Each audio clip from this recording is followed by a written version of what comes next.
Broadway's Spider-Man, Turn Off the Dark, has been making unwelcome headlines for months. Opening day for this $65 million musical keeps getting postponed, and the technical problems and negative reviews aren't helping. But one thing is for sure. The cast includes some of the most talented young performers around, and joining us to discuss it all are three of them: Jennifer Damiano, who plays MJ Armstrong, T.V. Carpio, who plays Wragge, and Reeve Carney, Peter Parker himself. Good to have the three of you with us this morning. How are you? Good. So do you get sick and tired of people like me saying, oh, it's got this problem, it's got that problem? I mean, tell me, because everybody has just heard about all the issues and some of the bad reviews. So set the record straight. Why should people come see the show? I'll let each one of you take a turn. Start with you. I mean, at the end of the day, it's a beautiful show, and you know, we're all just getting paid to perform it as best we can, and we try to. But it's hard when all those things are coming at you, but you can't let them get to you, or else psych yourself out. Yeah, what do you think, TV? I mean, it's got to be a little bit daunting. I think there's something for everybody. I mean, in the audience, from like little kids to like 78, I've seen elderly people there, and I've never seen anything like this ever. So, and after the reviews that have come in, or people talking all this stuff, I now think twice about what I read or see. Yeah. Because I just disagree.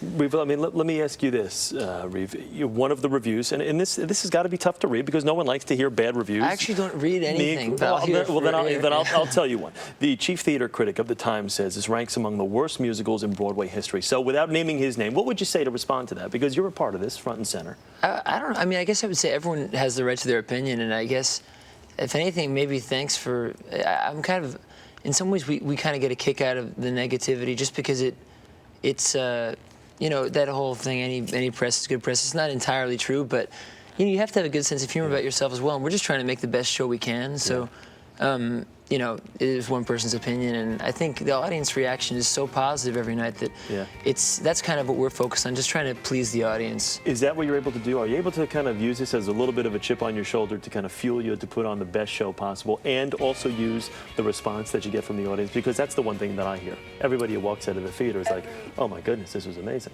Every single day is just a new adventure, and it's a brand new audience every time. And I think we really do truly win them over every single time. Yeah. It's funny because when we come out to sign at the stage door, we actually get the complete opposite response, which is, I can't believe these negative reviews. How could they say that this is the worst thing? Yeah. This is the best show I've ever seen. I mean, this is what we hear. I mean, I don't think they would just say that. I mean, every night after night. Yeah, I think you can't really read your own press, good or bad. So I think it's a matter of just, as artists and performers, it's our job to just focus on the work and bring the truthful performance to life. And obviously there's a lot of exciting stuff. There's a lot of flying going on in the show, and a lot of just crazy stuff. But it's our job as the actors to bring the emotional truth, and that's what we're trying to do the best we can. Now, normal shows, and I'm not by any means saying that this is a normal show because there are lots of theatrics and flying around involved. Normal shows, usually about 30 previews. This Sunday, you guys will hit 90, which is record-setting. And the opening, they're talking about March 15th, and that's been set back and set back. So what do you know about the opening? Is March 15th now the hard and firm date? That's what we've been told, but you know what? We were told every time, you know, that we usually read in the newspaper when there's a delay, so we don't know any more than anyone else. But, you know, that's what I've heard, March 15th. I certainly hope so. They haven't given you any indication that it may be pushed back even further? No, if anything, they've told us March 15th. And the only reason we hope that it's March 15th is that it means we get to stop rehearsing. Yeah. Because, I mean, other than that, it's like, we want to make the show the best it can be, so, you know, any amount of time that takes, that's what we're in it for, but it would be nice to have a little bit more free time. Yeah. Do you ever say, when you see the fact that, okay, this is so technically daunting, and there have been injuries, Chris Tierney, who fell back around Christmas time, one of the young ladies Miss Mendoza, who has left because she suffered a concussion. Do you ever sit back and say, maybe we're being a little too aggressive here and we're pushing the envelope too much? Let's scale it back a little bit? You should mention... Honestly, I was, in 2007, I was in Rent, and I actually suffered a concussion, and the girl who took after my part, she suffered an injury. Not to minimize what has happened in our show, but there's no flying in Rent, and these things happen and nobody heard about it.